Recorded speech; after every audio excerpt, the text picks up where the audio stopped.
నమస్తే welcome to Rudra TV. RK Roja TDP hot list లో అగ్రభాగాన ఉన్నారు. అధికారంలో ఉన్నప్పుడు ఆమె చేసిన వ్యాఖ్యలు ఇప్పటికీ టీడీపీ నేతల చెవుల్లో మారుమోగుతున్నాయి. దీంతో రోజా విషయంలో కూటమి సర్కార్ సీరియస్ గానే ఉందని తెలిసింది. ఈ నేపథ్యంలో ఆర్కే రోజాను కూడా త్వరలోనే అరెస్ట్ చేసే అవకాశాలు లేకపోలేదన్నది పార్టీ వర్గాల నుంచి అందుతున్న సమాచారాన్ని బట్టి తెలుస్తోంది. నగరి ఎమ్మెల్యేగా ఉన్న ఆర్కే రోజా తర్వాత మంత్రిగా నాటి వైసీపీ హయాంలో బాధ్యతలను స్వీకరించారు. వైసీపీ అధికారంలోకి వచ్చిన 2019 నుంచి 2024 వరకు ఆర్కే రోజా టీడీపీ ముఖ్య నేతలపై వ్యక్తిగత విమర్శలు చేశారు. అవేంటి? Watch this.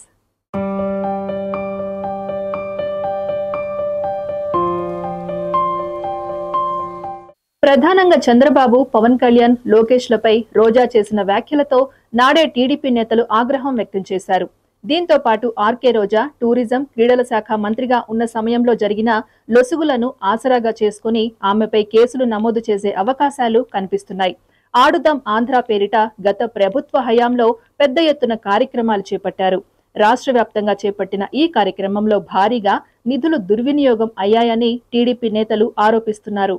ఆడుదాం ఆంధ్ర పేరిట 100 కోట్ల రూపాయల స్కామ్ జరిగినట్లు ఆర్కే రోజాపై టీడీపీ నేతలు సిఐడికి ఫిర్యాదులు చేశారు. దీనిపై సిఐడి విచారణ కూడా ప్రారంభించినట్లు తెలిసింది. ఎన్ని నిధులు వెచ్చించారు, ఎంత క్రీడాకారుల కోసం ఉపయోగించారన్న దానిపై పూర్తి స్థాయి విచారణ చేపట్టారు. మంత్రి పదవి వచ్చిన తర్వాత ఆర్కే రోజా కూడా తొలుత టీడీపీలో ఉండి తర్వాత వైసీపీలోకి వచ్చిన వారే.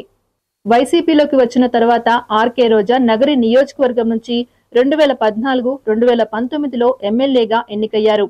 2024లో జరిగిన ఎన్నికల్లో మాత్రం ఓటమి పాలయ్యారు. వైసీపీ ఫైర్ బ్రాండ్ గా ముద్రపడిన రోజా తన పదునైన కామెంట్స్ తో టీడీపీ నేతలతో పాటు పవన్ కళ్యాణ్ కూడా టార్గెట్ చేశారు. అయితే మంత్రివర్గంలో చోటు కోసమే రోజా నాడు చెలరేగి మాట్లాడారన్న వార్తలు కూడా వచ్చాయి. రోజా ఆశించినట్లుగానే కేబినెట్ లో జగన్ చోటు కల్పించారు.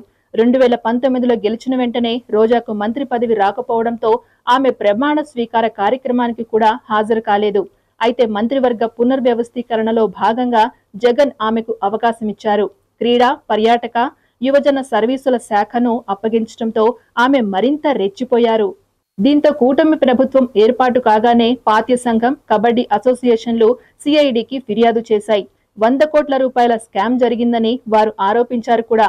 తాజాగా వల్లభనేని వంశీ అరెస్ట్ కావడంతో ఇక రోజా మెడ చుట్టూ ఉచ్చు బిగుసుకుంటుందన్న వార్తలు వస్తున్నాయి.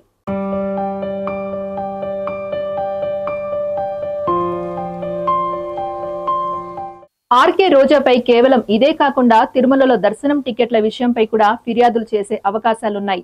దీంతో రోజాకు రానున్న రోజుల్లో కష్టాలు తప్పవని వైసీపీ నేతలే చెబుతున్నారు. ఇది ఇవాల్టి లేటెస్ట్ అప్డేట్. మరో అంశంతో మళ్ళీ కలుద్దాం. అంతవరకు చూస్తూనే ఉండండి రుద్ర టీవీ.